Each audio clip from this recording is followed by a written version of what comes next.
Because the point I'm at right now, I'm going to call her and try to get her up here, and then we'll go beat the shit out of her. Alright, this is a open little message to Teryn.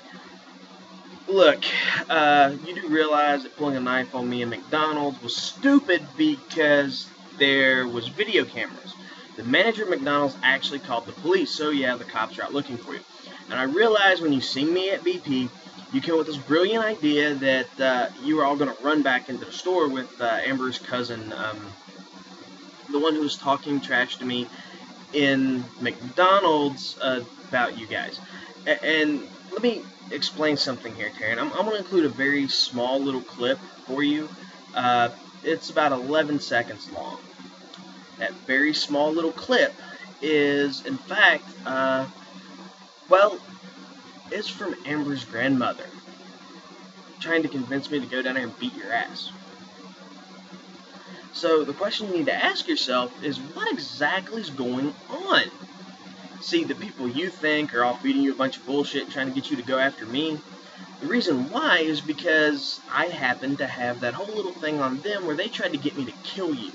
The same little video actually has Amber's grandmother suggesting that someone should go down there and that she wished someone would kill you. I mean, she means beat you up. Now, the thing to bear in mind here, Teryn, is you cut my brake lines. Take that as you tried to kill me. You blamed some guys kicking your door in and beating your ass on me and Marlo and Eric. And the charges were dismissed against Marlo because of insufficient warrant. They never arrested me because I caught the cops trying to fabricate evidence. So what we come into is this. Well, for all that I'm a blood, big bag thug bullshit you holler, you're basically a little pansy who calls the cops and snitches trying to get, you know, protection because you can't take care of yourself. What that means is there's blood in the water. Anyone who's dealing with you or has a beef with you is going to know you're a pussy, and they're going to come running at you. I don't have to do anything. You've already ensured that. But I want you to hear this tiny little clip, and I want you to think for a moment, exactly at what point do you think you were, you know, being smart by trying to get up there and yell, but not yelling loud enough to do anything, but yelling kind of loud because you were wanting to call me out up there at BP? Right, more video cameras so you can act all tough. See, as I was walking away, then you initiate that whole little argument. I come back at you. You can holler self-defense and pull your little knife. Okay. See, that was the whole thing for McDonald's. You tried to entice me into coming outside so that you could use your little knife. Because, let's face it, all you have is a little knife.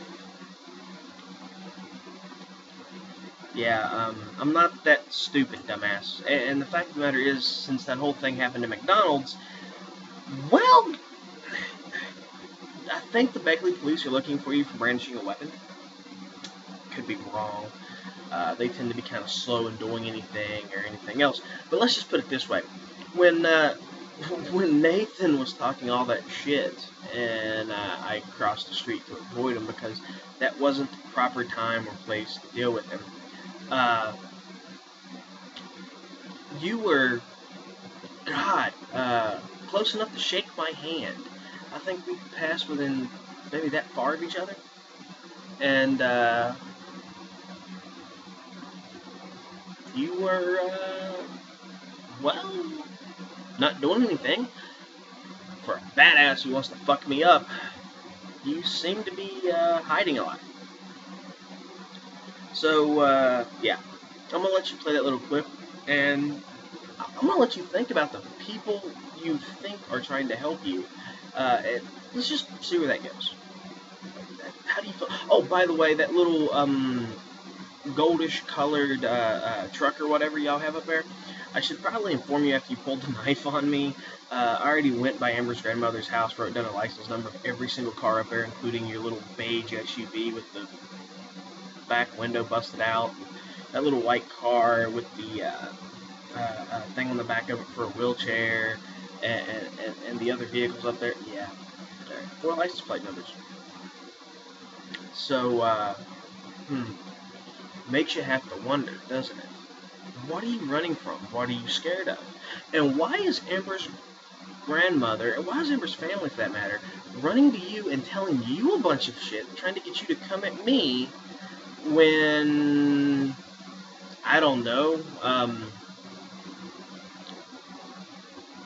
I don't really care, you're of no concern to me, except that they want you to attack me so that way, if I defend myself, then of course I go to jail for defending myself, and that's what they're hoping for, because, well, there happens to be that, on that same little recording, not only do we have Amber's grandmother trying to convince me to go kill you, and you already hear her right now, she was going to call Amber to come up there so I could go down there and beat your ass, which would actually have been conspiracy if I would have done it.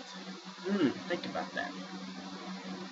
Maybe what you need to be asking yourself is how far you trust these people.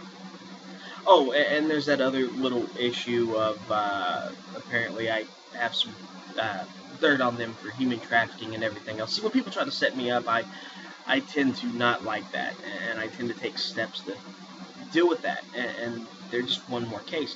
And of course because they've threatened me with, their family, which is cops and everything, and these big burly prison guards that aren't really all that big and burly, and aren't really prison guards, they simply work at Southern Regional Jail. You come to this problem where you're talking about the Adkins family, and I happen to know a bunch of those Adkinses from Coal City. I went to Independence after all. And I happen to know a bunch of those Adkinses from Hinton. My aunt's married to one. So, I'm probably a little bit more prepared than what you guys think, and let's face it, you really don't know me like you think you do. Now, all you do is sit in that basement. You're going to turn, I said something stupid. And she says, oh, we went out last night. Well, here's what I'm telling you. So I know they were out. No, they weren't out last night. Not last night, the night that your car died. Oh, yeah, you got blamed last night for telling me things, and I said, I have not talked to that man. Does he come up here and talk to you?